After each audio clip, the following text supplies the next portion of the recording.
I'm taking him before I take any of those options because I want somebody getting touches every single week in this range. Just take my previous arguments about Jalen Wright, cut out the part where I said Jalen Wright, add in the name Ollie Gordon, and we're good. Mayo experience. Mayo experience. Mayo experience. Mayo experience.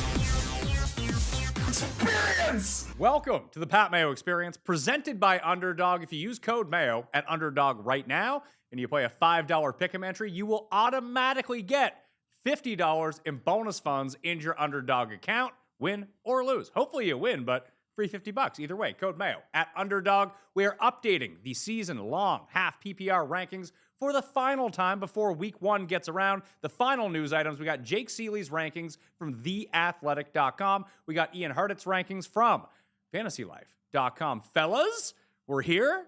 I forgot about this week that doesn't exist, and I thought it started in 2 weeks, but here we are. Yeah, this is how prepped I am. You guys are filling me in. Well, just wait until it's only 2 preseason games and we have 18 games in the regular season. That's coming. Ian, I don't like that. No, I like it, man, because that's going to actually push the Super Bowl back after President's Day or on President's Day, weekend, like it always should be, man. Then we can. They don't have that up there. Come on, Pat doesn't care about that in Canada. Oh yeah, unreal. I think we actually have a holiday that day. I just don't know what it is. Dude, it's funny. My neighborhood in lovely Columbus, Ohio is full of Indian people, and they're all nice and everything, but like they have all these different holidays. So it'll be some random Sunday throughout the year, and I just hear fireworks going off, and I look on my phone. Sure enough, it's Diwali or something else going on. So I'm getting some culture in here in lovely Ohio. How about that? Dogs hate Diwali is what I figured out. Yeah.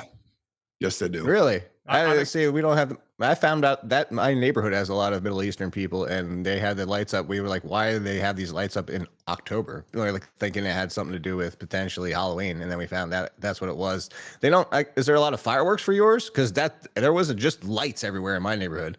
Yeah, I mean, maybe I am not cultured enough to know which holiday goes with fireworks, but I just hear them going off, and then I hear dogs barking. Yeah. Well, that's fair. If that certainly happens, I don't see a holiday for Canada until like April. Yeah, they're like provincial holidays. Oh, you guys don't do holidays right up there. I'll say it. All right. Well, now, Pat, we've officially hit the point where somebody's going to jump into your comments and like, show actually starts at blank. Well, they can be banned for life if they want to be. This is the good part of the show. Here's what you need to know. I'm running a survivor pool in conjunction with 4for4.com. It's up on Splash Sports right now. You can get the link down in the description of the video and podcast. $50 per entry this year. You can multi-entry. $500,000 to the winner or winners, depending on if two or more people make it to the very end. However, if you get your entries in before next Monday, you will be put into a draw to get a free entry into My Golf One and Done, which starts in January. That's worth $250. So if you're going to play anyway, you might as well get your entries in now so you could win a free $250. Jake, you seem to really like this $50 price point. I have 4 entries already. So I'm just saying right now. And I was considering more. And I'll put it this way, Pat. If I happen to win your draw, I'll give my draw away to somebody else. And also, yes, you actually have 4 provincial holidays on February 17th, or the Monday after. Islander Family Heritage and Louis Real Day. So basically all your... Louis Real. Is that one in Manitoba? Yes, it is. There you go. Yeah. Okay.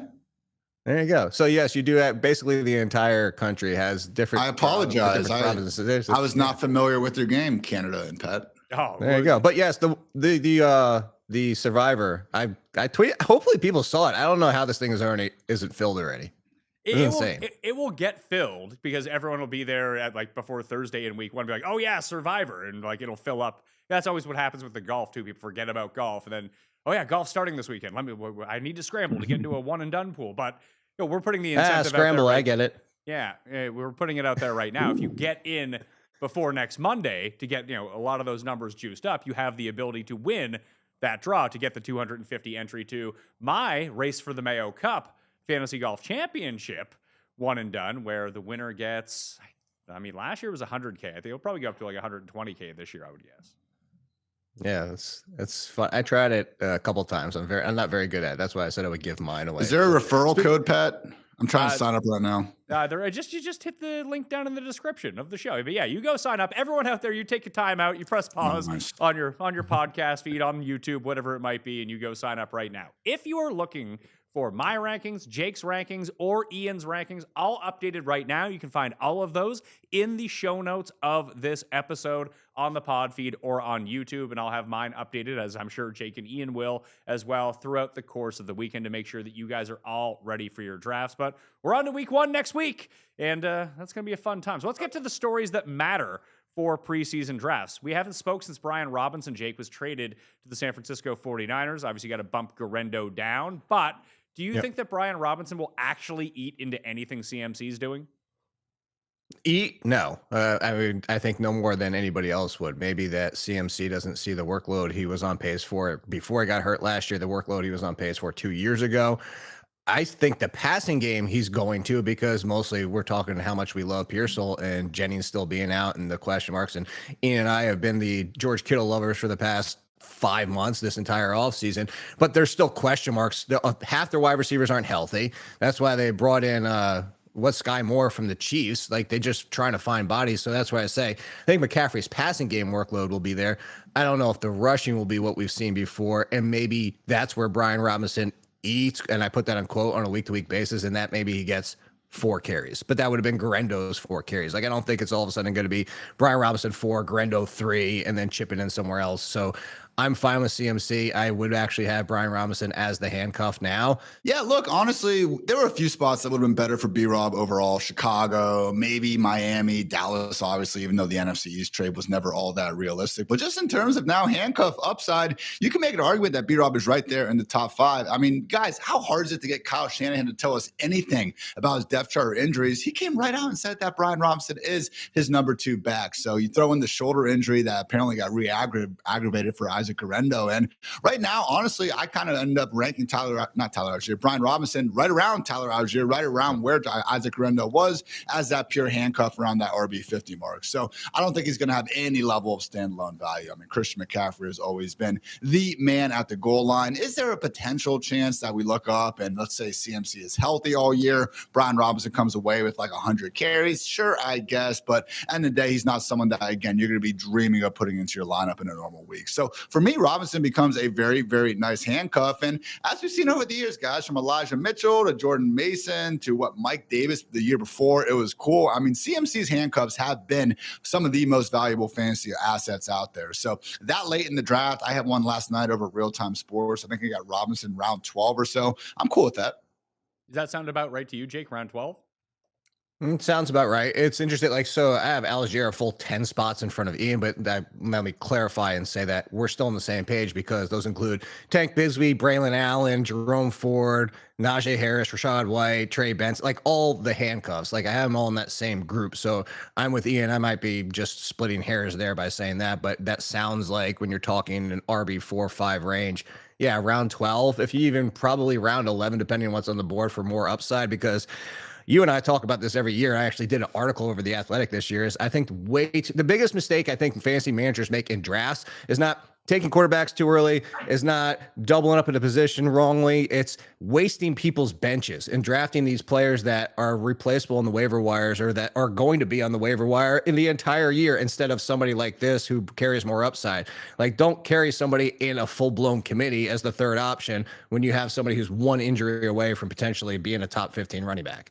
Let's stick with the Niners for a second, because Demarcus Robinson's going to be suspended for the first 3 games of the season. As you mentioned, they picked up Sky Moore to add to the wide receiver depth. Ayuk out 6 weeks, and then you have Ricky Bullitt. He's okay. And then Jennings, who knows what's going on with him. Kyle Shanahan, Ian, as you mentioned, he's a bit cryptic. He did say that he does expect Jennings to be ready for week 1, but there was also a story that he might land himself on injured reserve. But then there was talk that Shanahan only threatened that because Jennings wanted a trade or a new contract, and this was to scare him to getting back. So I don't know what's going on. I would bet he's there in week 1.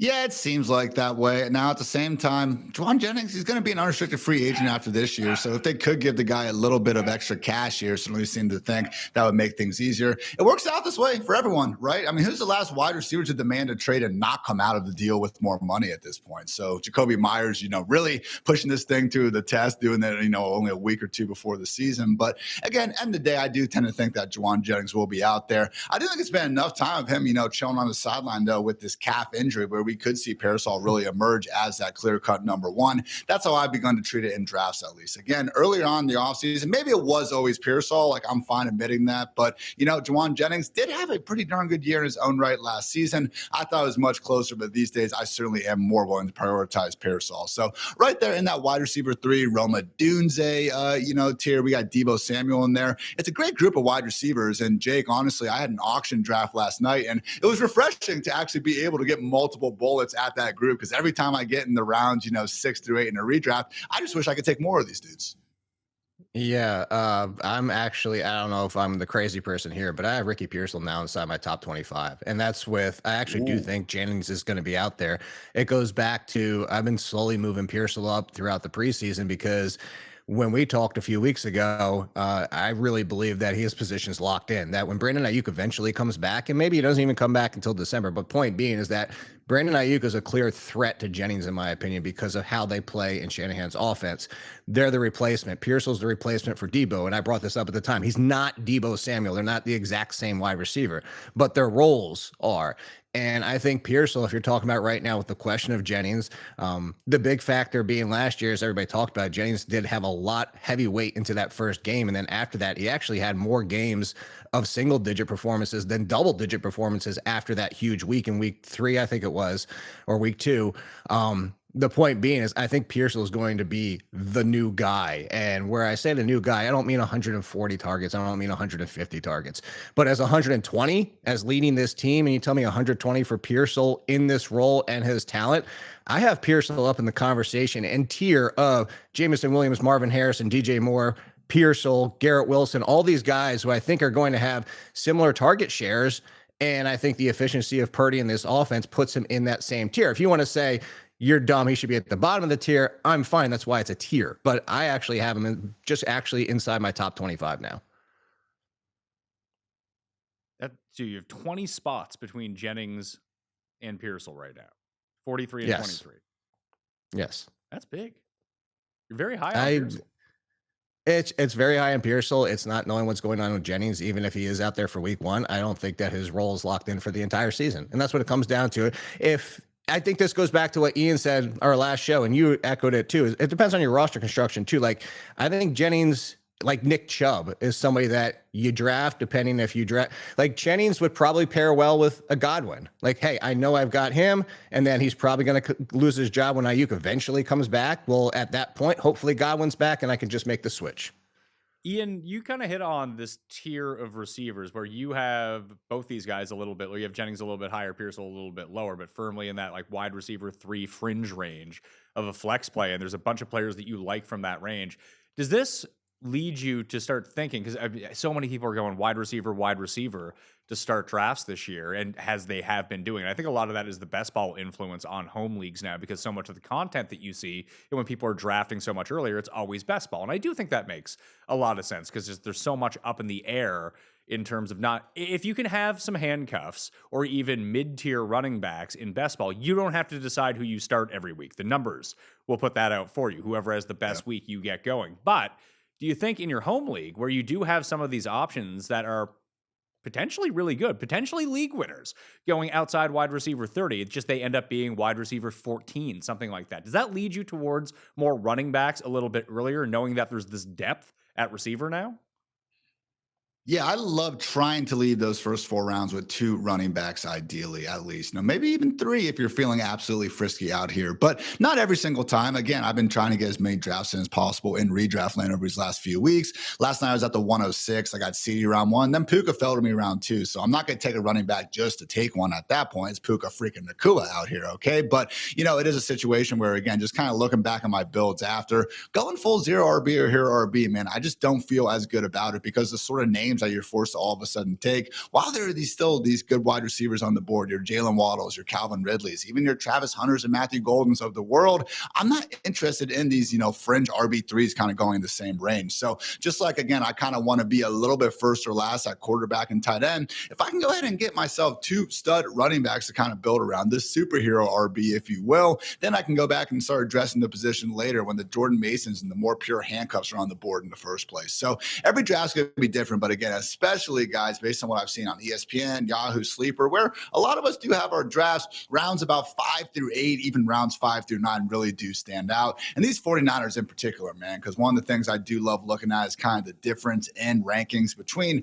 those home league sites versus your real-time sports, FFPCs, underdogs of the world. And these 49ers, particularly PEARSALL and Jennings, have been standing out really all offseason long. So 2 RBs and 4 ideally, and then let's just attack those mid-rounds of wide receivers, baby.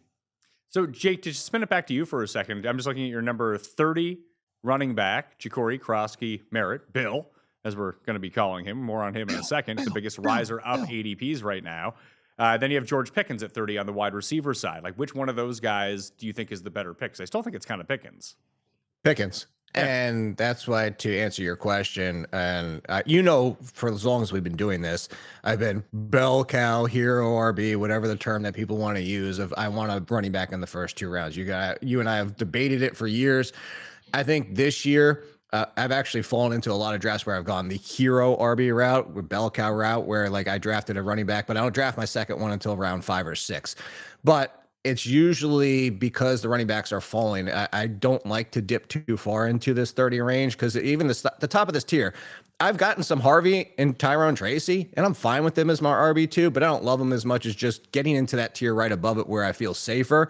And to the point being is what we're talking about, because Pickens is on the board, because these wide receiver 3s. I mean, I have Jennings very far lower than Ian and very far lower than Ricky Pearsall, but I'd be happy with Jennings as my 3. As I said, like I could do things on my lineup or in my lineup and then on my roster for down the road to make a case for somebody else, or put somebody at my wide receiver 4 with the, the boomer bust play, whatever it might be, because the wide receivers in this range are more appealing. I just think there's going to be so many backfields that are kind of a cluster that people are hoping are going to clear up that just aren't going to. They're going to stay this way for the entire year. And that's my fear. Jacory, you bring up Croskey-Merritt. I'll save it for when we get to him.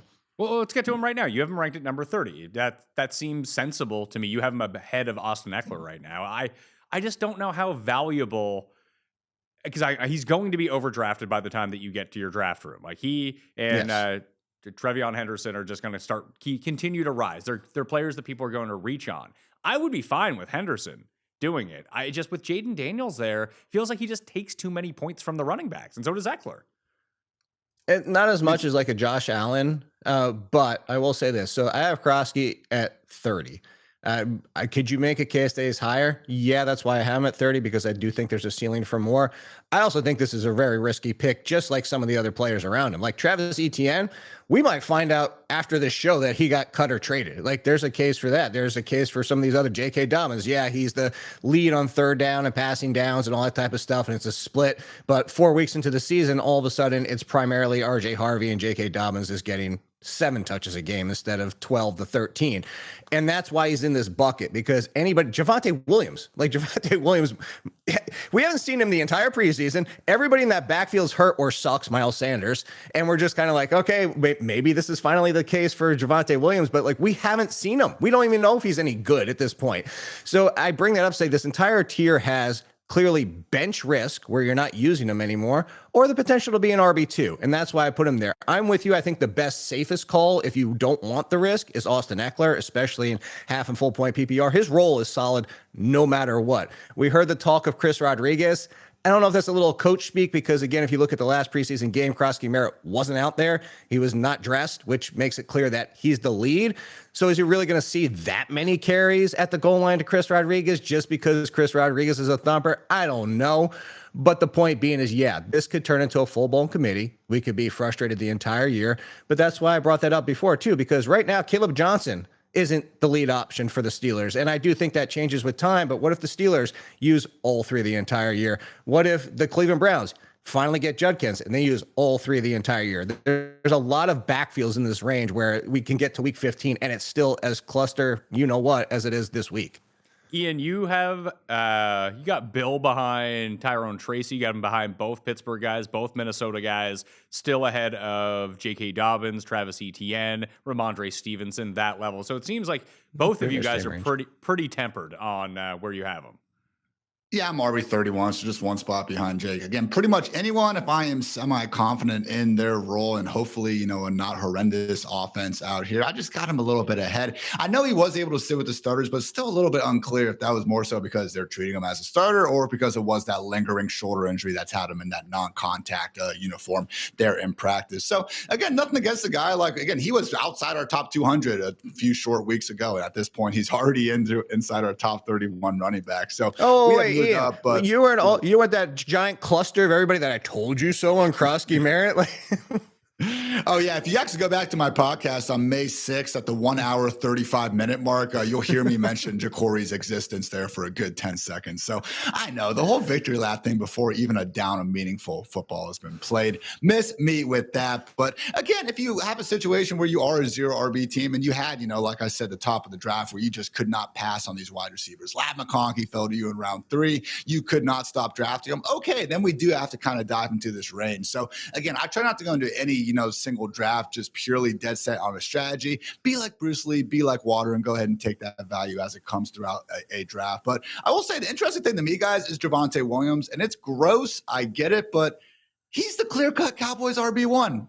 Now, by the time we publish this, maybe a cut happens. Maybe they trade for someone. I understand that's still a possibility. But I feel like Javonte, Jaden Blue, and even Miles Sanders were as low as they were because of all the uncertainty here. It's the exact same thing going on with that Jacksonville backfield. We know Javonte is the clear-cut RB1 right now, and he's not even rising up the ranks. So, no, please don't go out of your way for him. But at this point, Javonte, he's going after those top 50, even top 55 wide receivers that you feel good about anyway. You could do a lot worse than getting literally the Cowboys starting running back outside the top 10 rounds. So I have one app right now with notifications turned on, and I'm not a big notifications guy, but in order to get the breaking time real news as we're doing this show or when I need to know it, I did some research on what the fastest news app was going to be. It's Bleacher Nation Fantasy. That's the app that you want if you want the fastest news. It basically, like, Schefter drops something, boom, it's there within like a millisecond. Well, I don't know what API they're using, but it is so incredibly fast. Highly recommend to everyone. Free pub from Pat Mayo. Bleacher Nation Fantasy is the app that you want to download for your breaking time news alerts. Terry McLaurin, which is something that I got from that app, Jake, he re-signed his extension. So I guess we didn't have to move him at all because we didn't the entire time. No, it's just kind of nice as we were sitting there and I had him inside my top 15 and held him inside of my top 15. And somebody asked me, like, are you going to update your ranks? Like, no, because I assumed he was going to be out there for week 1. That would have been my pivot if that I was shocked and he wasn't out there. So I think Terry, like, I don't need a preseason for him. I would have knocked him down a few spots if this was a rookie quarterback situation or he was with a new team. But he played with Jaden Daniels last year. He knows the offense. He's going to be fine. He's like a veteran sitting out. If like Jacoby Meyers sat out, I would have actually dinged him more because he was playing with Geno Smith this year with a new quarterback than I would Terry. And I'm not even talking about the fact that I have him go completely different tiers. It's just he knows what he's going to be doing out there. And he still has him in front of. He's sandwiched right now between A.J. Brown and T. Higgins for me. A.J. Brown and T. Higgins. Where do you have me in? A lot lower than that, man. A.J. Brown, T. Higgins, Jake? Goodness gracious. So, look, I've always tried to support Scary Terry, even while he had all these horrible quarterbacks throughout his career. So it's great to see him get paid and with Jaden Daniels. But I just keep going back to the fact that this dude last year with Noah Brown, Olamide Zaccheaus as his only target competition, only got 117 targets in this offense. I don't think it's anything to do with Terry not being great, but I just think it's the way that Cliff Kingsbury is going to be running things. Now, when you do add Deebo Samuel into it, it's just bad enough vibes for me, man, to go ahead and prefer some of these other guys. So when I look at the Xavier Worthies, the Calvin Ridleys of the world, who would I want as my real life team's wide receiver 1? Yeah, I would be taking Terry ahead of that. But again, there's enough concern for me that we're just not going to see this big time target share that I do want to invest in guys who could potentially be getting 30, 40 additional targets than Terry. And as much as I freaking hate my co-host Dwayne McFarland bringing up the touchdown regression at hand here, it probably is a real thing. So Terry really is living and dying on those 6-point scores more than anyone else. else. And while I do maintain scoring touchdowns is a little bit of a skill that people don't give enough credit for, again, getting them all the way up there with guys like T. Higgins and AJ freaking Brown, Jake. Are you scared of the hamstring with AJB? Because, that is fair. Well, so I have Brown one spot in front of him, but at this point, AJ Brown's yearly injuries are starting to get frustrating at this point. Like, are we going to get 17 games? And I mean, we could play so many different ways with it. I'm not coming for Ian with this one, but like part of the value in fantasy is being on the field or whatever the saying is. But Terry McLaurin, he's going to be out there. Of course, he could get hurt like anybody else, but at least he's not. As you brought up, Ian, before whenever we did the show, is that like I'm not trying to buy injuries as soon as I enter the draft because we're all going to suffer injuries. Bloom, paraphrasing there, but AJ Brown I'd still take because he's going to average more fantasy points per game. But I put Terry McLaurin in the same bucket of James Cook, in the same bucket to a different degree of Derrick Henry and all the rest of, like, hell, go back to Tyler Lockett with Russell Wilson. Like, I get touchdown regression is a thing. I am somebody who has spoken to it on very many occasions. At the same time, I think there's something to be said for certain players in certain roles in certain situations. And I think Terry McLaurin, yeah, I do have him for fewer touchdowns than he did last year, but that still checks him in as a top 15 wide receiver instead of a top 6 wide receiver, which what he was last year. And I know he's a little bit further down in points per game because you have injuries baked in there, but I don't think that necessarily catches 13, but still in the range. If I have him for 9, I think it's like 9.4 or something like that. I do think that's very much in the wheelhouse with Jaden Daniels, who I think can take another step forward and not throw 600 times, but an extra 20, 30 attempts this year compared to his rookie season. And I think that offsets some of the concerns, at least in my opinion. Fantasy football season is back with a vengeance. You can get yourself the best tools possible this year, be it for season long, DFS, or betting. Whatever it is you need, you can get it at 4for4.com/Mayo. The most accurate projections and rankings in the business. 4 different levels. Code Mayo will get you 25% off everything, and you can upgrade. Just the classic season long, $39 a season. You can go monthly. That's going to cost you double. You should just buy it for the season. And then you get down to the betting package, $249 per season, minus 25%. For Code Mayo, you get the props, the sides, the total bets, the tackle props, the player prop tool, the betting Discord, the articles, and everything else included in every other package. Get on it now so you can win your league. 4for4.com/Mayo. For over a century, Johnnie Walker has shared its bold spirit with the game of golf. Now, crafted with Devereux Golf, Johnnie Walker introduces the Johnnie Walker Blue Label-inspired Sunday Golf Bag, elevating the game with sleek design, Blue Label hues, and refined gold accents. Celebrate your hole-in-one with a premium Sunday bag crafted by Devereux Golf. Submit proof of your achievement to johnniewalker.com/blue-in-1. Please drink responsibly. This show is sponsored by BetterHelp. Part of my wellness routine this year has been focus more on family and focus more on Pat Mayo. So I've been doing fewer shows, upping the exercise, eating better. If you have kids, it's just daily, nonstop grinding every single day. Couple that with workplace stress, and it's a bit difficult. Workplace stress right now is one of the top causes of declining mental health, with 61% of the global workforce experiencing a higher than normal amount of stress.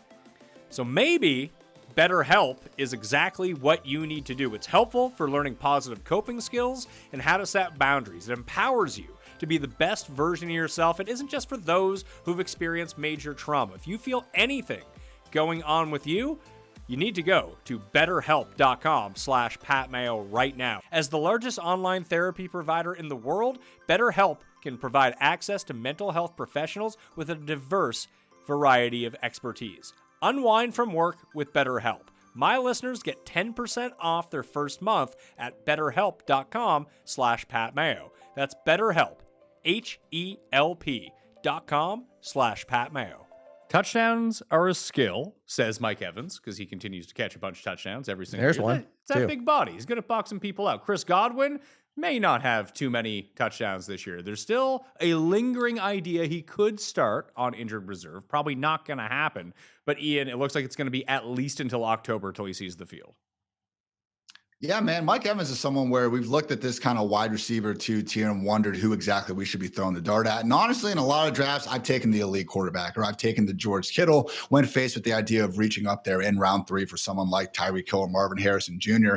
The closer we get to the season, though, and the more that this wide receiver room in Tampa Bay just continues to drop like flies, I do wonder if Mike Evans is that answer. I mean, yes, he is getting up there in age, but unlike Tyreek Hill, we didn't see like a fall off in his production or even, some of the underlying stuff. ESPN's open score had him as one of the best separators in the league last year. And just, man, there is a situation where, God forbid, the injury gods chill on Evans for a full 17 games. We get, again, a full boom season. Like, he has averaged more fantasy points per game with Baker Mayfield these last 2 years than what he was doing with Tom freaking Brady during those 3 years down south in Tampa Bay. So Mike Evans, man, again, it's a tier where everyone has a question, all right? It's a bunch of older receivers on the wrong side of 30, or Ohio State ballers with questionable quarterbacks under center. And you got, your T-Max of the world thrown in there. So I do think that, again, when I'm getting on the clock and I'm not going out of my way, and that probably is why I'm ending up with more Evans. I'm getting them closer to round 4 instead of reaching on one of these guys in round 3. But, man, Mike freaking Evans in round 4, I just feel like we could be sitting here in week 3 or 4, especially with Godwin out, and being like,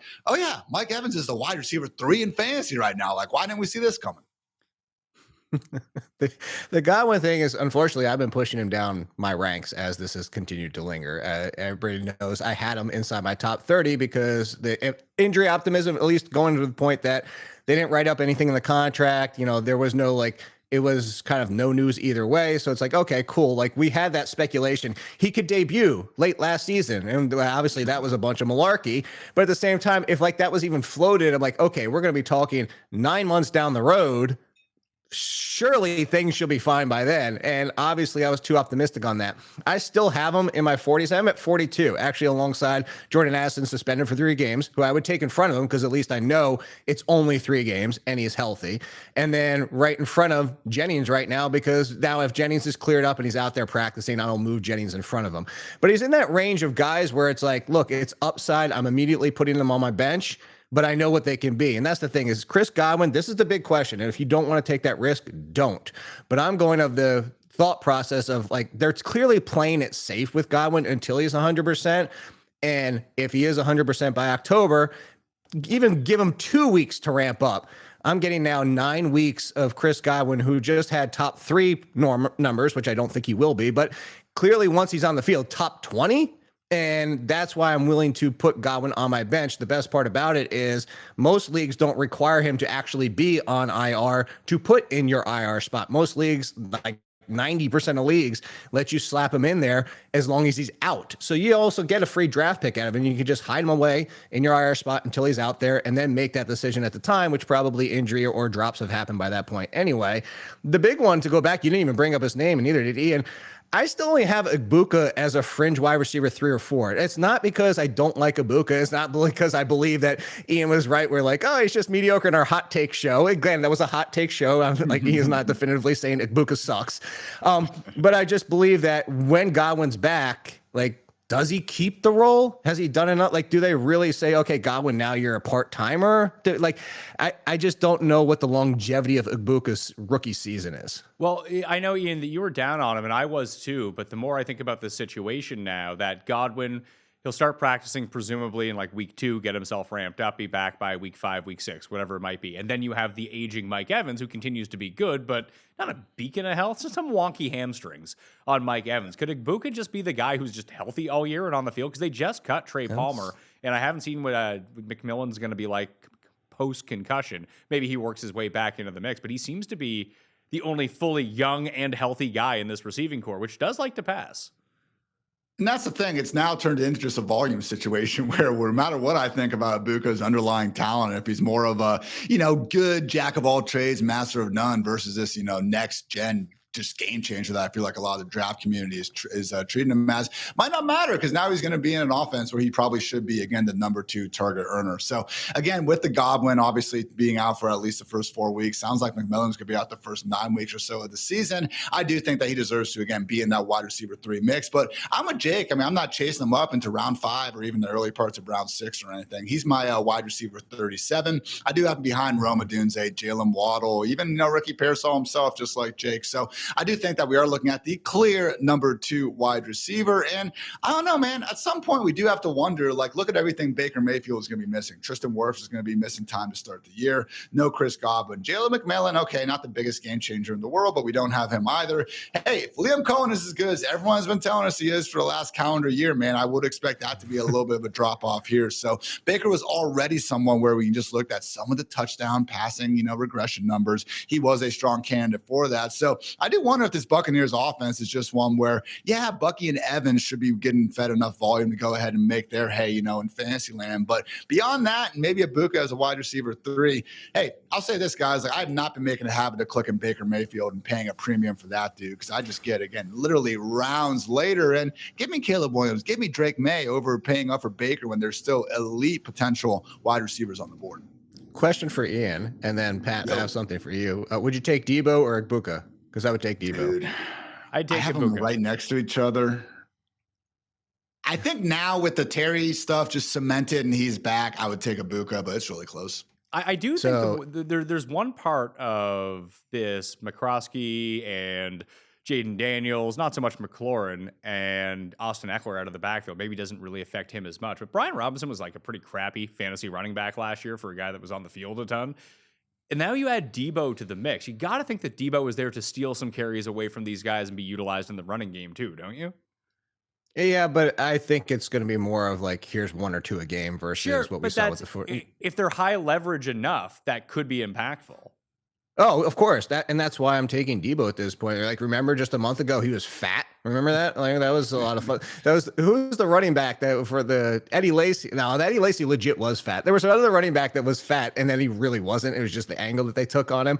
But anyway, point being is I think that you also look at, I jokingly said 200 targets to jabronis last year for the Commanders, but it legitimately was after you take out the running backs and tight ends and Terry McLaurin, there was another 200 targets going to the ilk of the leftover corpse of Jameson Crowder and Luke McCaffrey and Noah Brown and the Diami Brown and all these guys. And that's my point. It's like, no, 200 targets aren't going to Deebo Samuel, but Jaden was trying to throw to a bunch of dudes that couldn't do jack diddly last year outside of that one big catch for Brown against the Bears. Like, he showed up, every 5 weeks, maybe for 1 or 2 catches. I just think Deebo's going to have 100 targets. And, that's not 130, 140, but it's 100 for Deebo. And then, as you mentioned, Pat, getting to 120 potential touches. Of course, he's not going to catch all the passes. My point being, just those extra carries out of the backfield, I think he deserves to be into the wide receiver 3 conversation. But my question to you, Pat, was going to be, did you see your breaking news on your little alerts there? You have to be excited. Greg Dulcich cut by the Giants. Theo Johnson in the clear for you. Canadian Theo Johnson. I was just about to, I was letting you finish. I was going to be like, yeah, Bleacher Nation Fantasy. Boom. Just quick push alert coming right through. But yeah, I like Theo Johnson enough. I weirdly like the Giants this year. I actually bet they're over on 5.5 wins despite their hard schedule. They and the Browns, I just feel like it's a situation where it can't be any worse at quarterback. It can only be an improvement. And the Giants sort of have the right type of defense where they can get to the quarterback, that it's just a team that will sneak out wins against teams that they shouldn't on a random week and still lose a bunch of games by a ton of points. But they have the right sort of defense with enough playmaking ability on the offensive side. Theo Johnson's okay from last year, right? He's not lingering effects. Oh, Theo Johnson was Warren before Tyler Warren was Warren. And I'm not saying that he's better than Tyler Warren. And now you're saying that he's Warren from Something About Mary, and now Tyler Warren's the real Warren? Yes. Wow, that's a pull, Pat. He is a freak among freaks out there. I don't think people realize how actually athletic this dude is. Relative athletic score, again, just before last year, it's not calculated into it, but second since 1987, Theo freaking Johnson, guys. Again, freak among freaks out there. I really like Pat at tight end. Once we get past the top 9, I'm just taking shots at guys who can be top 10, top 11, top 12. And when we're getting to this range, do I want Zach Ertz or Theo Johnson? Oh, Zach Ertz doesn't have a top 10 ceiling. Theo Johnson, if everything broke right, and it would take a lot, could get there. I'll take him in front of Colston Loveland, in front of Isaiah Likely, in front of Jatavian Sanders, Dalton Schultz, Okonkwo, Juwan Johnson, your boy. I'm just going to take that shot. That's why I have to go. I know we're not talking too much tight ends, but that's why I have Mason Taylor at 15, because he could be the number 2 option for the Jets.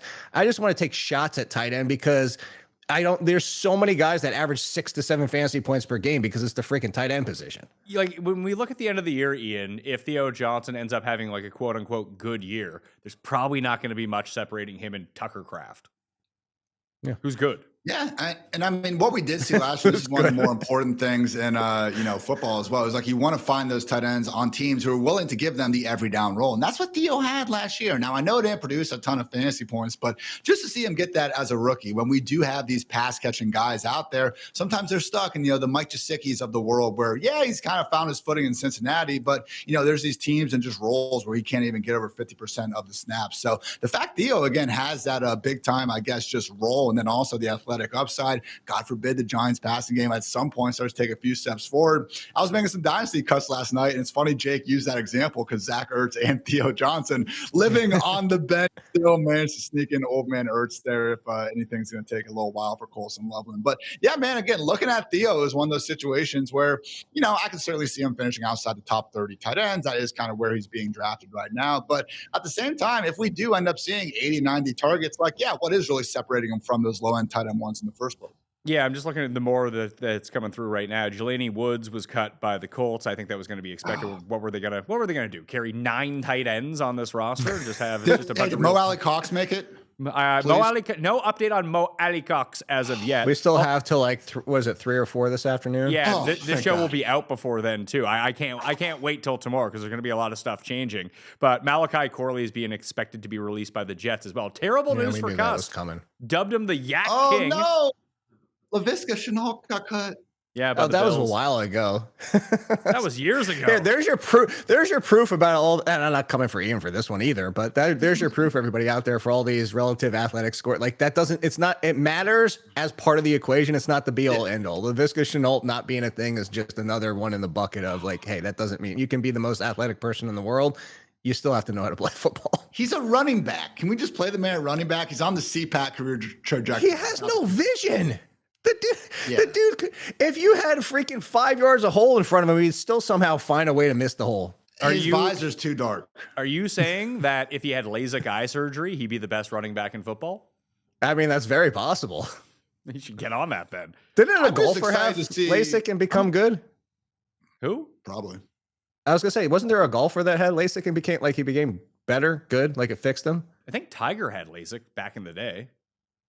Well, he also had back problems too. Yeah, but he had LASIK, but then during the point of his career when he was good, like the early 2000s. Because I remember he was there was hyping somebody. up LASIK. Jameis had LASIK eye surgery. Yeah, he has to see those W's he eats. Ian, bad news about your main man Jalen Wright, who you loved all preseason. He's out for week 1. That's bad news because now Ollie Gordon looks like he may have taken his job in Miami, and we still don't know what's going on with Achane in terms of week 1. McDaniels is being real coy about the entire thing, where, we're just keeping him out for precautionary reasons. But if we get to week 1 and Achane's not playing, that could be a real thing. It just sucks, man. Like when you're just so right on a process with someone like Jalen Wright, and the dude's just poised to have this massive year. There were no concerning, stuff going on in the preseason. Just for the injury guys to take him out like that, guys. It's unfortunate. Ollie Gordon definitely wasn't coming for his job or anything. It wasn't like Jalen Wright was looking like the single worst player in the preseason. Just unfortunate injury timing is what I'm going to go with there. So all Drake and joshing around aside, we got to adjust, guys. And Ollie Gordon is the new target in Miami. Obviously, again, I still do think it would have been Jalen Wright's first crack at it if he was healthy in week 1. But the way things were trending, man, who knows if he was even going to have a chance for that much longer. So Ollie Gordon wheels up. It's funny how everyone, similar to Bill Croskey-Merritt, seems to be coming out of the woodwork as longtime Ollie Gordon guys. But I get it. I mean, even from the beginning, it was more of a situation where looking at Ollie Gordon, him, Genty, and Scatabo, those are the only, Division I running backs that had a season with 2,000 plus total yards and 20 rushing touchdowns over these past 2 years. The 2023 season was awesome at Oklahoma State. That's why he was at the end of round 1 in a lot of those way too early mock drafts. So I've known about Ollie Gordon. It was just more so like, hey, he's a 6th-round pick. But honestly, it's not just the Achane calf or the Jalen Wright lower body injury. Even Alexander Madison, who was getting a little bit of training camp hype early on in August, is also out for the season with a neck injury. So pure run out for Ollie Gordon. No Brian Robinson there. I mean, at this point, I think the only potential potential threat would be dusty old Jamal Williams, who took a visit there a few weeks ago. Again, still some time. We'll see if Antonio Gibson or Devin Singletary find some new homes. But as things stand right now, I was messing around the old Twitter sphere, as I'm known to do, the other night, and I was just trying to think like who could be on the cover of week 2 waiver wire articles, and Ollie Gordon and Dylan Sampson would be my 2 top picks. It feels like Gordon should be drafted at this point, Jake, just towards the end. Oh, not towards the end. If you're drafting, like, depending on who you're drafting with, you Yes. could. So I have an article that I released this week that's coming out this week that I always release every year. It's free guys. It's guys you get in the 14th, 15th, 16th round after the top 150. And that's what the ranking might be.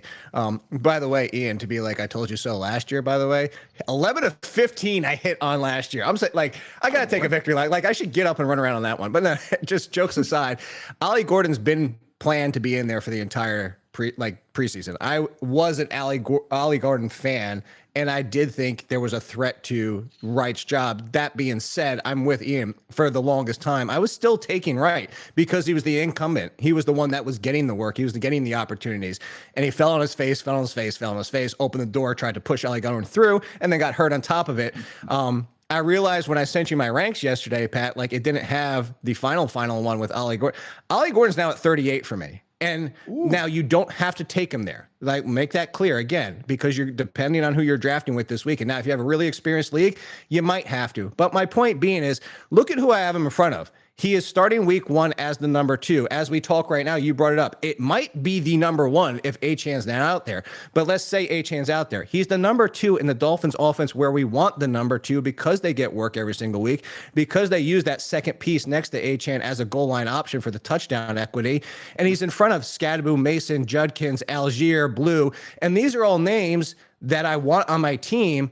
But those are all names that are stuck in a position where they're not definitively getting touches. And that's why I have them in front of them. Like Jaden Blue, hurt right now. Jordan Mason, it's actually Jordan Mason and Ollie Gordon are the same bucket for me. But Judkins is even out there. He's still not signed. Algier's a few touches, but he's not going to have the touches that Gordon's going to have unless something happens to Bijan. And then down from there, they're all handcuffs, and they're very appealing handcuffs. But the upside of Gordon is that he has weekly value. And that's why, as of today, depending on if I'm drafting with you two, I'm taking him before I take any of those options because I want somebody getting touches every single week in this range.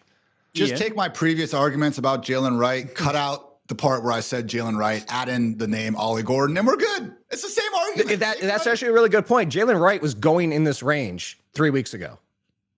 I'm going to give you a few names, Ian. I just want you to go Gordon or this guy. Judkins or Gordon? Gordon. Mason or Gordon? Mason, he's my guy. Tyler Algier or Gordon? Gordon. Bigsby. Tank, not I Clayton. I lean Bigsby still, but that's close. Because Bigsby could give us some. He could be Jags RB1 for all we know. Injured Tajah Spears at the moment. Gordon. Jerome Ford or Gordon? Lean Gordon still. I think Sampson's my chip I'm putting on the Cleveland backfield. I'm with you on Samson, by the way. Ray Davis. Okay. That's closer. But again, the argument for Gordon, as Jake said, is you could have this flex with benefits situation where there is a chance for standalone value. Ray Davis isn't getting standalone value. Joe Mixon or Ollie Gordon? Oh, Ollie Gordon. I don't want Mixon. Let's talk You got about Mixon. Mixon. Let's talk about Mixon, Jake. He's going to miss the first 4 games of the season. He's been placed on the... What's that? I was going to say end. You say first 4 games. I was adding an end as a joke. Continue. Yes. So we got Nick Chubb. You got Dameon Pierce, who looks like he's going to be the number 2 to Nick Chubb for at least these first 4 games. Would you even expect Mixon to be back after 4 games? No, that's why I was making the end joke. So similar to what you do with your ranks and making it clear of what I'm saying, I have Joe Mixon at 66. Like, basically, I'm not drafting him in a normal league. I would consider maybe the very, very, very last pick, again, if you have the IR spot. But, I mean, there's names in front. Will Shipley. If something happened to Saquon Barkley before the season started, Shipley would have value. Joe Mixon's still not going to have value. Joe Mixon might be a lost cause. Like, let's be honest here. Like, there's talk now where, like, you just bring it up. Like, he might not be activated after it. The team's even saying things like, we don't know how long it's going to take after he gets on the field. Joe Mixon might just be a void in 2025, as in a space, void, like a void, not a void. Ian, how high are you taking Nick Chubb then? I don't really want too much Nick Chubb, man. Again, Jake said there's always a roster build. If you do end up going 0 RB, here RB, and you just actively need to fill that RB2 spot. I mean, Dwayne McFarland and I in our streams have been saying you gotta eat your vegetables at some point, okay? You just can't keep pounding these wide receivers and have your RB2 being, Tyler Algier at a certain point. We drafted David Montgomery in like round 7 or 8 last night because at some point, guys, you got to eat those vegetables. So never say never on Nick Chubb. But for me, Dameon Pierce could have a similar opportunity, and he is just going way, way, way later in a lot of these drafts. So for me, I would be putting the chip on the cheaper party in Dame Pierce. Just, again, the thing with Chubb that kills me too is like as bad as last year was, you can say, oh, okay, well, he's an extra year removed from the knee injury. He's also an extra broken foot now removed from that knee injury as well. So again, unfortunate run out for the guy.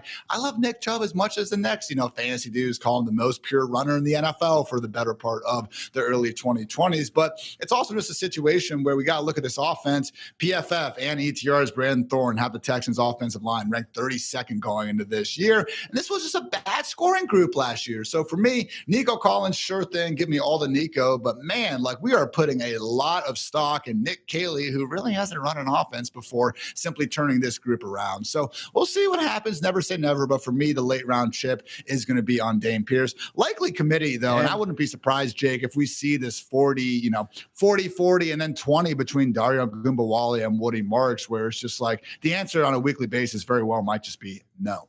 Yeah, sorry, I was going to say that was going to be my question about Woody Marks for Ian. Sorry, Pat. I just jumped. I have Woody Marks in like the Brashad Smith, Chris Rodriguez, like third options potentially, just because if the veterans look like trash, he's kind of a Tajay Spears type. And if we said Tajay, honestly, if we said Tajay Spears was on the Texans, everybody would be taking Tajay Spears if he was healthy, as the top option over Nick Chubb. And I'm not saying Woody Marks is definitively Spears and he's going to hit like Spears, but I'm just bringing it up as a comparison sake. Like the best pick might just be either stash Marks or just wait and leave him on waivers and just know as soon as you got a spot free up, pick him up, just because it might happen come week 5, 6 or something like that. I would actually be willing to gamble on Nick Chubb a little bit here. Obviously, I'm not going to be reaching on Nick Chubb, but there's a chance that this becomes his job for the entire year. And I always say that because Dameon Pierce had this job, and when the new coaching staff came in, they basically kicked him to the curb. They kept him around as a special teams player for basically his entire tenure since D'Amico Ryan's been the coach, and they've actively been bringing in other running backs to replace him. So I would just pass over Pierce. I'd go with Chubb, but then I think I would go with you, where if it's Marks who's back there, maybe that ends up being the move very late, but Pierce is just not going to be on my radar. Yeah, I have Nick Chubb in the low 30s alongside the Gordon, Scadaboo, Jordan Mason range, and it comes down to 100% of, do you need somebody temporarily because it's a ticking clock? I don't think Chubb is the running back the entire season, and if he is, I think he's the second piece of somebody taking over back there. But again, it comes down to roster construction. He's there because I know I'm going to get production at least for a few weeks. Even as messy as this team is, like Joe Mixon was productive last year, looking like the worst Joe Mixon's ever looked before. Like we talk about, Mixon's career has been very volume reliant. And even last year, he had become to a whole nother level of volume reliance, but he was still a top 15 running back. And I'm not saying Nick Chubb is going to be that. And Ian's right. Like a lot of people are ignoring the fact that he also broke his foot and had another injury last year. But that's why he's not even an RB3. He's an RB4. So if you go, as Ian said, the perfect layout is, what is your roster? That's the answer everybody needs to ask, whether or not you're drafting Nick Chubb. If he's going to be on your bench, don't waste your time, because you might as well take somebody with higher ceiling. If you need somebody to fill a spot for a few weeks, sure. Nick Chubb or Javonte Williams? Like, why not just take the 25-year-old with Horton? Javonte's higher. Okay. I don't agree with that. I do think that there is a chance. Listen, the 32nd ranked offensive line, I say it looks like they're going to get even worse here as the cuts end up coming along, but they weren't good anyway. With Chubb, I do think that there is a chance that if he does do something the first 4 weeks and he can hold up, put the injuries aside, maybe that's too big of an ask at his age and coming off what he's been coming off of each of the past 2 years, that he can hold on to this job. And if he holds on to the job, that means he's been very productive versus someone like, you might get it right with Javonte Williams, but the chances are that's just going to be a 3-way split. It feels like Chubb is either going to have this job or he's simply not going to play. I don't think the split might be too different between the two teams. I actually think there's a chance for both teams to have very similar backfields. And then the answer in the end is kind of what Ian said earlier, is just no on both backfields. I mean, the Cowboys, I like their offensive upside a little bit more than the Texans, particularly. I mean, again, I've been trying to use this comp throughout the offseason, but they're taking a little bit too literally right now with the Cowboys being the NFC version of the Bengals, also just pissing off their best pass rusher now, Micah Parsons. So it is just a spot where, again, Trayvon Diggs apparently is going to be out there, but Omarion Overshown's not going to be around for at least another month or two. So God forbid Micah Parsons really isn't putting that star on his helmet for week one, guys. I think we're going to see the Cowboys, again, potentially resembling that like 2020 team before Dak, unfortunately shattered his ankle and all that. We're just every game 31, 28, 35, 34 and points. So no, I don't think Javonte is going to be this game breaker, but man, like we just saw Rico Dowdle, all right, pretty much be nobody and still have over 1,000 yards and, 5 touchdowns or so in this offense. I mean, Javonte was good enough to lead the Broncos last 2 years. I know he didn't make too much out of it, but I just think again, at that point in drafts, man, tiebreaker for me is the offensive environment. And I think Javonte has it. I know a lot of people who watch this show and listen to this show are business owners, and a lot of them, they don't have the overhead to have a fancy downtown office with 1,000 employees. A lot of them, like myself, are just running it out of their home, in their basement, at a small workspace, whatever it might be, and Square gives you the flexibility to grow at your own pace. You can set up an online store in just a few clicks, and right now, listeners can get up to $200 off Square hardware when you sign up at square.com/go/Mayo. If you run a small business that has customers coming in, be it in person or online, Square is where you're going to want to be to enhance your experience. For me, whenever I go in, I find it quick, I find it seamless, and then I'm out of there. Square keeps up so you don't have to slow down. Get everything you need to run and grow your business without any long-term commitments. And why wait? Right now, you can get up to $200 off Square hardware at square.com/go/Mayo. That's SQUARE.com/GO/Mayo. Run your business smarter with Square. Get started today. Are you ready for some football? If not, Chubby's is ready to help you with their NFL collection. Whether you're tailgating, grilling, riding the highs and lows from the game from your couch, Chubby's has officially licensed NFL gear to keep you looking like an ultimate fanatic. Now, for me, I just really personally love Chubby's because they come in 3 different lengths, which are perfect for me. I like to show a lot of leg, and I'm not a super tall guy. So if I end up getting a small, they come out below my knees, and I look like I'm trying to be Eminem from the late 90s, which is not really the look that I'm going for here.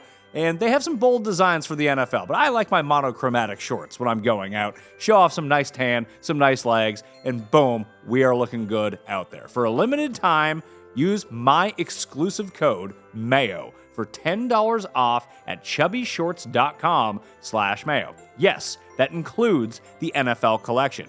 Let the thighs out and the good times roll. I usually wait till week 1. Jake knows this, Ian, to be definitively wrong about something that I am assuredly telling people into the camera that is true. Last time that we did this show, I said that Anthony Richardson was most definitely going to be the starter for the Colts. That's not the case. Daniel Jones. Everybody thought that. Just Daniel wait. Jones Come is on, the man. starter. You got for another the- week. Yeah, Pat, here's my theory on this. Like, I'll see if you agree, because I'm with you. I thought it'd be Anthony Richardson, because why would you do this? Because you know who Daniel Jones is. But here's why: is because if you're Steichen and you start Anthony Richardson, and Anthony Richardson has a bad game in week 2 or week 3 or even 2 in a row, it's immediately, well, are you going to turn to Daniel Jones? Are you going to turn to Daniel Jones? You probably put Daniel Jones in. Meanwhile, you start Daniel Jones, you wait for the bad games that are coming, and it's like, oh my God, you might as well go back to Anthony Richardson, see if you have anything in him. So even if he struggles, it's like, well, that's fine, because we can't go back to Daniel Jones, because Daniel Jones is just Daniel Jones. So it actually made his job easier. Oh, I like that was reverse engineered that way. And we also have a Josh Downs update right now as well. Where is it? Right here? His hamstring will practice next week. Out since August 14th. So he could be ready for week 1. Ian, do you care about any of the pass catchers outside of Warren on the Colts?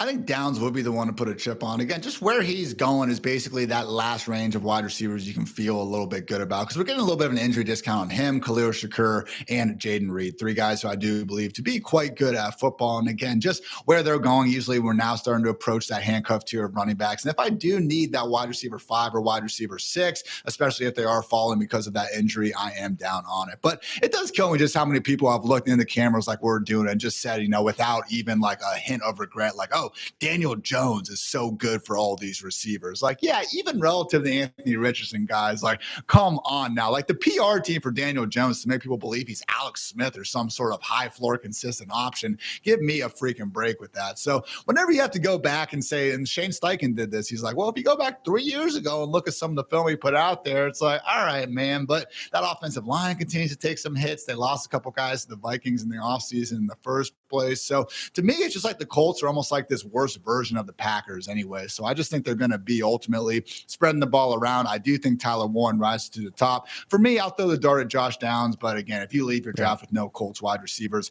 I'm not going to smirk you for that.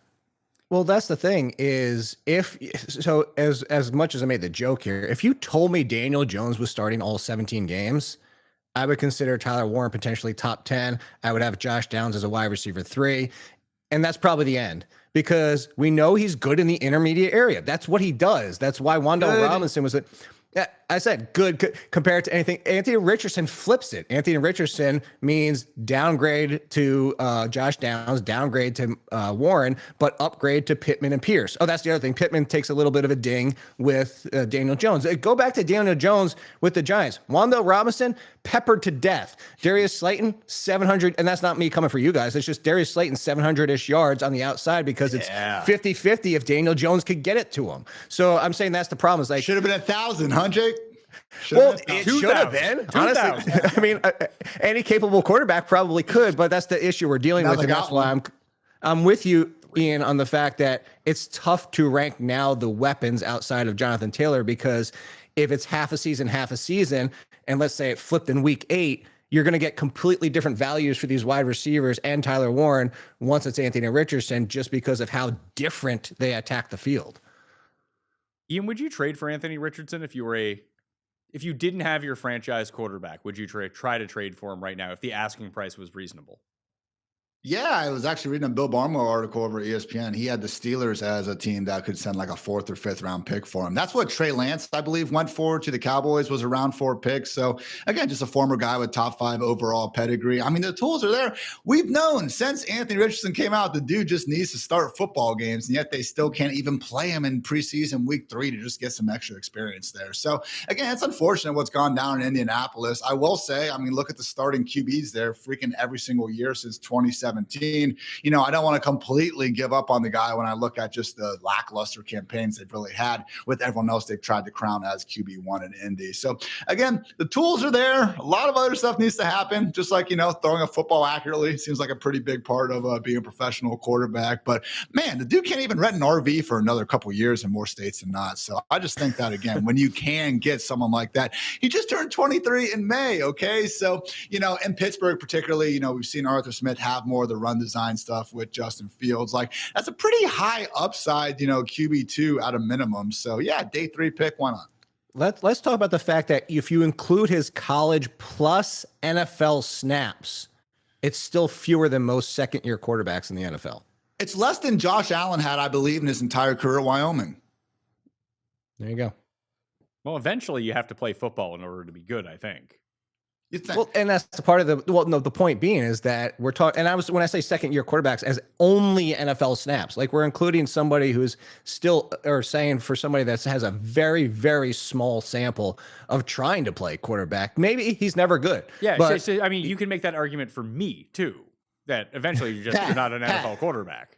Pat, what do you think Anthony Richardson's record is in 15 career starts? I don't really care about, I'm not a QB wins type guy. I want to see the guy looking good on the field. What is he, like 500? You would just think, based on the conversations around him, he'd be like freaking 3-12. He's 8-7, man. Like the rushing matters. We rarely include it in some of these arguments. It doesn't go as well on those graphics that only show completion percentage and all this. And as bad as the completion percentage is, man, like the average target depth matters with this equation. Okay. Like he's throwing the ball so much further downfield. We wouldn't expect it to be much better in the first place. So look, there were some good comebacks at the end of last year against the Jets and the Patriots. Like he has put together good 60 minutes of football. The problem is he gets tired or he gets hurt and we can't keep it going. You brought up the completion percentage and you did. And then you brought up Josh Allen, that being Ian. Josh Allen's first 2 years, what is it? 56, 57% completion percentage. Josh Allen threw some really bad passes the first 2 years of his career. I'm not calling Anthony Richardson Josh Allen. Josh Allen has broken people's brains for the type of prospects that they're now drafting because they're like, oh, he could be the next Josh Allen. He could be the next Josh Allen. No, and I would never say that. But No. that's why teams are drafting this type of player right now, and they're reaching for it. It's like, oh, maybe we can get the next Josh Allen. Maybe he's just an outlier, and you shouldn't be trying to draft that way. Or also, you're not wrong. But also bring in the argument of like, hey, if we are drafting said player, maybe we don't start him right out of the damn gate and do what we should do and not let the NFL fan base dictate what we do and demand these talents get on the field and understand that freaking Jordan Love and Aaron Rodgers and all these other quarterbacks like sat for 2, 3, 4 years before they got on the field. Like, how about we just even give them one season to sit on the bench and learn? That's part of the problem too.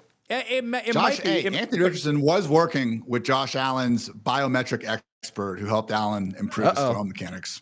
That's how it starts, Pat. The third week of Josh Allen's rookie season, he knocked me out of my survivor pool by beating the Vikings by 3,000 points in Minnesota, and he looked awesome. That was sick. Hurdled like Harrison Smith on his first or second drive. That was fun. Like, you saw the glimpses right away, even if the consistency wasn't there. And Josh Allen has to be one of the few quarterbacks in NFL history to improve his completion percentage after the first 2 years is usually who you are. No one takes that dramatic of a leap, essentially outside of him. We've seen Richardson is the most athletic quarterback basically we've ever quantified. Great. Maybe he can make the Olympic team in gymnastics. So he made the best throw in football last year on like the second drive to Alec Pierce. It was a hell of a moment for everyone. So what I was going to say, it matters, but he has flashed. The Bills also built the team around him. The big part was, yes, some of Josh Allen himself, obviously.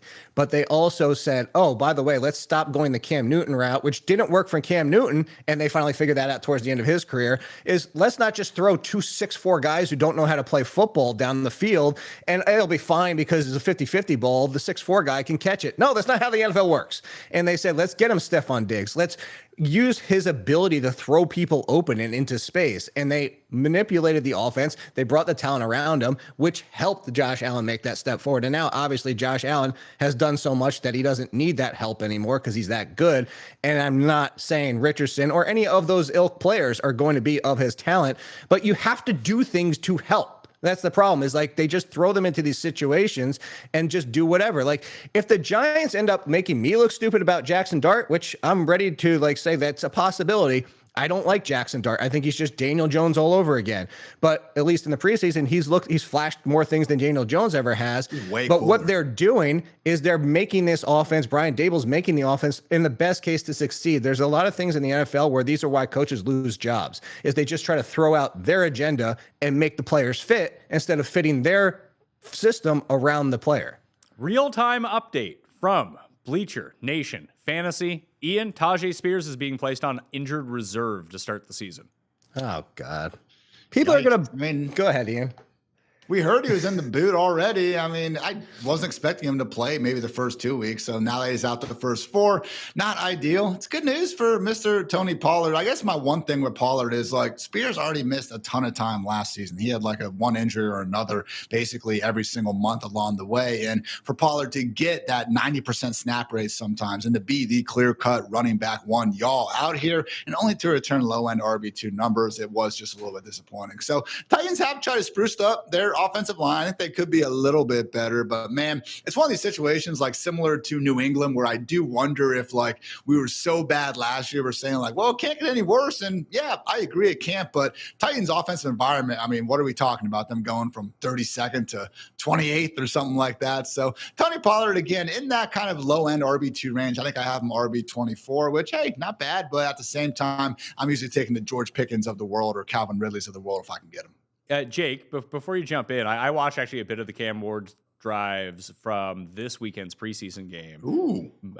Mullins looked better than Chestnut. He actually looked pretty good. You know anything about him? Guy. Khalil Mullins? Yeah. Yeah. I think that he could. Mullins? You don't want to talk about Mullins? No, Jake. He ripped my heart out last freaking November. I'm like trying to figure out where this is coming from.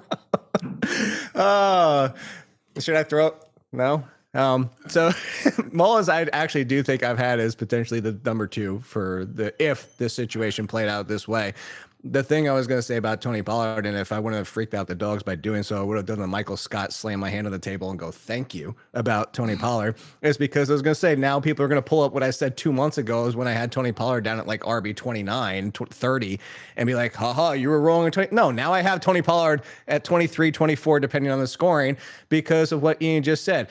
I don't think people realize Tony Pollard had 300 touches last year. 300. There's not a lot of running backs that have that many. And he still checked in as RB 24 in fantasy points per game, just like Ian said. So it's like, it's fine. If you want to measure RB2, cool. But if Spears is healthy and they finally say, hey, let's get somebody with this explosiveness as they did late last season, then, you know, he's not going to be an RB2 anymore. But as you bring up, the interesting thing here is a deep, deep flyer. I don't even think if you're drafting this weekend, you necessarily need to, but I do think Mullins would be the next one up. Okay, just want to get that breaking news in. Let's get some rapid fire responses here. Got 3 news items about the Las Vegas Raiders. Number 1, they signed Amari Cooper, who I thought had retired. So he's on the team now. That's great news.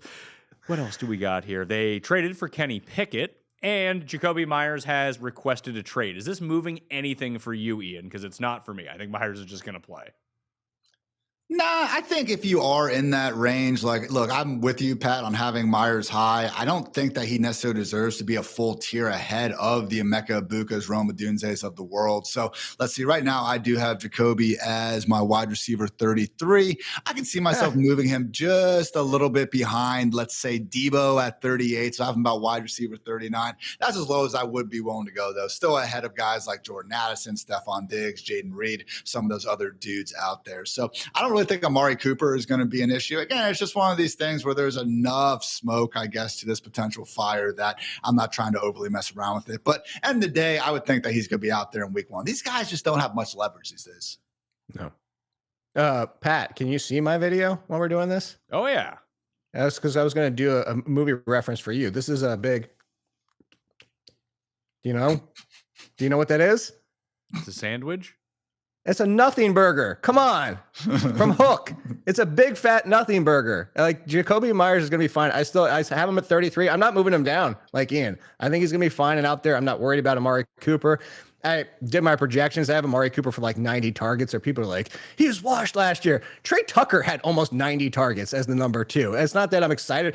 To be clear, Amari Cooper is like wide receiver 60 something for me. Do not draft Amari Cooper. Like, just take the upside of I take Isaac Tesla over him because there's upside. Amari Cooper's best case scenario is maybe he's a wide receiver 4. Maybe. Cool. You can find a million of those. So basically, similar to you doing your ranks, I'm saying don't draft him at that range, but I think that Jacoby Meyers is going to be Jacoby Meyers. He's going to be fine. He's going to be a wide receiver 3. I don't really care about Cooper, and I don't care about the contract. Everybody wants a new contract. I kind of feel like Jacoby did his too late in the game. Like if you were going to be on the same page as everybody else, you should have kind of made this demand 3 weeks ago, and maybe they would have re-upped your contract. But Jennings is in the same boat. Jennings is getting nothing from the 49ers. They're just saying, okay, fine, we'll see you in week 1. Najee Harris is expected potentially to begin the year on the non-football injury list. You broke that news?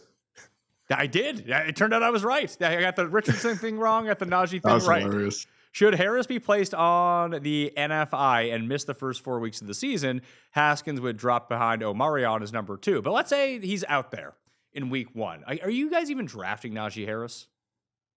In the handcuff range. Even if so, like, do you really think that if something happens to Hampton, do you think that Harris would just be the bell cow in the Chargers' backfield? Because I don't. Running bell cow, not passing bell cow. Like, I do think he would be kind of in the Steelers' boat in the fact that, put it this way. So I have Hampton at 14 and I have Najee Harris in the bell cow range. If something were to happen, Najee Harris wouldn't jump to 14. He would jump into the Tony Pollard range where the majority of his value is going to come rushing, not receiving. And he will get some of the goal line work. The interesting thing about the Chargers last year is they actually passed more than most teams did in the goal line situation, actually inside the 10-yard line. I think that would change, especially with Hampton's talent and Najee Harris. So I still think he would have some of that touchdown equity, but he would fall into that range of, Isaiah Pacheco, but on a potentially not as effective offense for the touchdown upside. Is that how much does Pacheco get in the receiving game? Almost none. So I think that's where Najee Harris would fall for me. Ian? I think Najee, I'm probably a little bit higher on him. I think, honestly, if he is out there, then him and Ramondre Stevenson are pretty similar guys, and I just feel a little better about the Chargers offense. So, no, Najee's not this explosive, pass-catching target necessarily, but he did catch 74 balls from Big Ben's corpse back there in 2021. So, I feel like we hold things against Najee more than other running backs. Like, oh, he's never broken a 40-yard run. Neither has Bijan Robinson, and that doesn't stop the guy from scoring a lot of fantasy points. And even some of this explosive stuff, man, like we have seen actually Najee step it up. Last 2 years, a little bit of a volume stat, but stay with me here. Most 20-yard rushes, guys. Derrick Henry, Saquon Barkley, Jahmyr Gibbs, and then Najee Harris. All right. So, yeah, I understand Omarion Hampton is going to be the lead back there. But, man, Greg Roman, like he watched rookie year J.K. Dobbins average 6 yards per carry and still found a way to keep Mark Ingram and Gus Edwards involved. So, I think Najee, man, like we did have their GM, I think, on the preseason broadcast say that Najee's feeling good. And he at least thought he could be out there for week 1. I understand we could get an update any second that says that he is going to, in fact, start the year on the NFI list or whatever it is going to be. So, not for certain, but, man, Pat, like I've been in some of these rooms where you're 150 picks in, and it is the Isaac Teslas of the world and Troy Franklin. And not that you can't draft some of those guys, I have, but man, Najee Harris, he's going well past these handcuffs at this point. So I'll take that risk. 2 more Yeah, teams. and to be clear, I just want to make something clear. I agree with Pat in the passing game. I just don't think that the Chargers are going to always use a second running back. And that's where I was going, is like, I think that's where the lost value would be, just because Roman in this offense last year, they kept making Gus Edwards a thing, even though J.K. Dobbins was doing well last year. And they're like, all right, let's go back to Gus Edwards. I know that hurts, Pat, because you love some Gus bus, but like he's going to use a second running back. Hassan Haskins, more Michigan running backs, who I freaking hate. Raheem Sanders, Rocket, passing game. There we go. Now we're talking. 2 Browns pieces of news. Deontay Johnson has been cut. Jake, as I joked to you off air, that's just because he was friends with Shadur Sanders. They're taking away all of his guys so we can never play. That's the only reason he's not playing, because they took away Deontay Johnson. 100%. And your best friend, Zach Johnson from theathletic.com, believes it's still, quote, possible, end quote, a potential suspension for Judkins could come out at roster cut. So that information could come out over the next 2 days. If it doesn't, wouldn't you feel like he's in the clear? I would, but he still hasn't been with the team. By the way, Zach Jackson, not Zach Johnson. Get it right. Come on, Pat. Listen, I'm also monitoring Ryder Cup news at the same time that we're doing this. Fair enough. I've actually had Dylan Sampson over this. Like even when the Judkins news broke, I initially moved Sampson down a little bit, but then when it was like, well, that doesn't mean he's necessarily signing today, I'm like, oh, I'm just going to move Sampson back up. I have Sampson neck and neck with Austin Ekeler, and that's because I think he will be a pass catching option. Do I think Sampson will ever be a bell cow? No, I do think that Jerome Ford will split some of those carries, but if you're talking about the more explosive, more upside option, Jerome Ford has proven to be a capable running back, but I think that's what he is. He's a capable running back. I don't think the Browns are going to be like, oh man, Jerome Ford's our future. No, I think they're going to give Sampson every chance here, and that's why I have him kind of around that Austin Ekeler, Zach Charbonnet range. And I think there's upside for more, but there's also the downside that it's a split, that he doesn't get consistent touches, and that we do see more Jerome Ford than we want. And then Judkins is eventually back. If Judkins is suspended at least 4 games, I'd probably move Sampson up a few more spots, probably into the Croskey-Merritt range, just because as of right now, there's a chance he's their lead option in week 1. And I know everybody's like, oh, the Browns suck. The Browns have nothing, blah, blah, blah. Browns sucked last year, and they still had Jerome Ford carried fringe RB2-3 value. So it's not super exciting, but Joe Flacco's going to be a quarterback for quite a while, at least. As you mentioned, Kenny Pickett was traded. I think it's Joe Flacco's. Joe Flacco might be the quarterback the entire season if he gets hurt, because if they don't wait, I mean, I could see them turning to Sanders more so than Gabriel, but maybe in week 16. But I mean, this is going to be a pretty long leash for Flacco if Pickett's gone. Ian, if you live in Canada outside of Ontario, you can hit the description and go sign up for Cool Bet right now, and you can find the PME boost. Browns over 5.5 wins plus 150. Hey, we were talking about it, man. We needed Flacco to get that job, and he did. And honestly, like the fact that Pickett is out of the picture now, like to me, that would have been the guy more likely to go ahead and take away some of these starts. So, hey, Flacco, look, he's got kind of that Jameis to him ever since he got off that couch and got his, second chance in 2023. That dude's been letting it rip, no matter how tight the window downfield, everything going on there. So, Flacco's passing yards per game. Again, if you control for some of the more limited appearances, like he is number 1 in the NFL over these last 2 years. So, again, again, a lot of turnovers go with that. Some of the game script stuff notwithstanding, has been the most efficient quarterback. But hey, it is, looking good for the Browns to at least be a sneaky, fun, bad team. Okay. If they are going to win more than 5.5, I would guess it's going to be 6 and 7. But hey, you added Mason Graham to that Myles Garrett D-line. You got Denzel Ward. You have some blue chippers on a defense that could actually be good. So again, if Flacco and the boys can just have some success getting a shootout or two, I can see them coming away with it. But I love the call though, guys. We got to figure this out. What is going to be the pre-Labor Day weekend, Friday, 4:55 p.m. news dump? I can see the Rashee Rice, maybe a settlement suspension coming out of nowhere there. The Quinshon Judkins suspension makes a lot of sense to be then. Pat, any other storylines you think the NFL wants to sweep under the rug right before we all go and party? I feel like there's probably one that we're not even expecting that's going to hit us out of nowhere. Oh, wow. Like a trade or a suspension we didn't see coming? A suspension that we didn't see coming and just didn't know about. But we'll start. I think if anything else is waiting because Jordan Addison's done already. That was, I think, the last main one. Jameis stole more crabs. That's why they didn't trade him, because he's going to get suspended anyway. After all these years.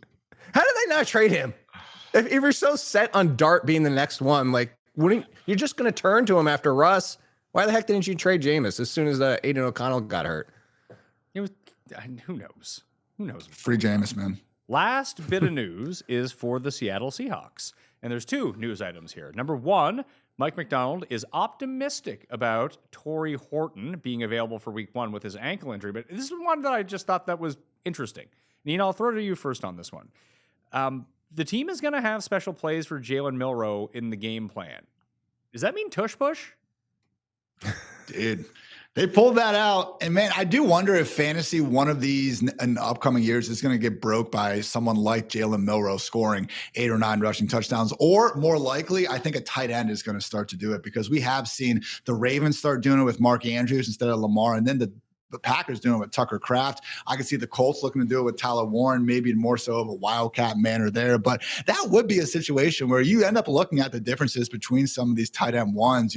Okay, the big 3 are going to kind of score their points, but tight end 4 and tight end 5 to like tight end 12. I mean, we see what Taysom Hill does every year. So again, if you just are able to add 4 or 5 of these, 1-yard touchdowns to the plate for one of these backup tight ends, man, it's going to all of a sudden, not backup tight ends, but just a tight end getting those opportunities. It can make things interesting in a hurry. So, I don't think it would be enough for Milroe to become someone that we're worried about necessarily, but, certainly wouldn't be good for the Kenneth Walker and Zach Charbonnet backs. I could see bumping down Kenneth Walker a spot or 2 here, just moving him to the bottom of his tier, Jake. I've moved him down a few spots as somebody that got the reports that they want to use Kenneth Walker as a bell cow, but hey, guess what? You have to be on the damn field to be a bell cow. And he hasn't been on the field. And I know they're saying, oh, like he's practicing now. So, okay, cool. Let me see him on the field. I had him in tier 4 with the Chase Brown, James Cook, Hampton of the world. He's now in tier 5. He kicks off tier 5, but even at RB 15, I feel like there's more risk than there was 2-3 weeks ago. And even he wasn't practicing then either. Not even just because of the Milroe thing, but this is somebody who can't stay healthy. And they keep telling us he's going to be fine. He's going to be fine. He's going to be fine. He's practicing. I need to see him fine. Hey, you know what they're going to do on Friday? I figured it out. Remember the whole Super Bowl ticket resale stuff going on where they're saying fines and suspensions can come down? That's what the NFL is going to drop on. Who is the coach of the Vikings who sold his Super Bowl tickets that time? Was it Mike Tice? You guys remember that story? No, I thought it was the one. Who's the guy that with the eye surgery? The other one. Zimmer. Yeah, I thought it was something related to. Was it not Zimmer? No, it was under Zimmer. Vikings head coach Mike Tice acknowledged scalping some of his personal Super Bowl ticket allotment last month in violation of NFL rules. That was from 2005, by the way. 20 years ago. I was at lunch with my mom, and we saw Nate Tice, obviously does great work in football journalism. He was on the TV, I think, talking to Kevin Clark, and I was like, Mom, that's actually Mike Tice's son. And she goes, oh, cool. And then about a minute or 2 later, she goes, that's Mike Tyson's son? And I was like, nah, not Tice, but apparently Nate gets that all the time. All right. When are you guys going to update your rankings? I'm going to have mine done by the end of Tuesday. So just after, so all of us probably by the end of day Tuesday. Yep. Yeah. No problem. And Jake, what else you got coming out for theathletic.com? And people can find the link to Jake's rankings again down in the description if they want to go over there right now. The free picks article, which it doesn't get the most attention, but I think it should because a lot of it is stuff that ends up being week 1, 2, 3 waivers. I mean, hell, last year, Chase Brown, Bucky Irving, Jonnu Smith. I'm trying to think like how many, and I'm not saying to be like, haha, Bo Nix was in there. It's just guys that like, they might not hit, but they shouldn't be sitting out there just to watch you have to spend your entire fab in week 2 because these are the flyers that should be on your bench. Ian, your rankings up at fantasylife.com. You can get the link down in the description right now. What pieces do you have coming out before week 1, or are you just on to week 1? Sure can. Code Ian for 20% off. I have a handcuff index going live on the site, I believe Thursday. That's free if you guys want to check it out. Again, just trying to get ahead of some of these potential names like the Ollie Gordons of the world, who again could be on those week 2 waiver wire list, but no, they won't because they will already be sitting there on your bench, which is very cool. So looking forward to checking out Jake's article. Otherwise, the Fantasy Life Show, recording a good episode today with Mr. Dwayne McFarland with the perfect draft strategy to get you guys ready for the weekend. So good luck, everyone. The next time you will hear from the 3 of us, we'll be discussing week 1 rankings. We're here. It's time. Excited. I'm excited for week 1. It's my favorite. Let's go. Week 1 is my favorite sporting event of the year. I'm going to miss my bed. No, you just do it from bed. Oh, We'll get sleepy time, Jake. You can put on one of those hats, your sleeping caps, and just shoot it from your bed. You'll be fine. Pat, you were still around with the old place where I was sleep deprived drunk and I kept talking about Evan Ingram even though nobody was bringing up his name. Were you there for that? I was not there for that. I think I was. I had left where we had mutually been working at by that point. Oh yeah, it was a show with Brandon Ricciardi and Joe Pisapia, and they were talking about. I was like, "Well, Evan Ingram." They were like, "What are you talking about?" I was like, "Evan Ingram." They're like, "We're not talking about Evan Ingram." And then like a few sentences later, I was like, "Yeah, well, Evan Ingram." I'm like, dude, what the hell are you talking about? Well, I like that you get your sleep right now. You have a new place. I am guessing you got a brand new bed. We're going to be good to go. The 3 of us are going to be pounding out some ranks the entire season long. So smash the like while you're here. Sub to Mayo Media Network. Download the podcast. Support the show. Support everything. And always check the show notes for all the links that you may have missed. All right? I'm Pat Mayo. Thanks for watching. I'll see you next time. Mayo experience. Experience.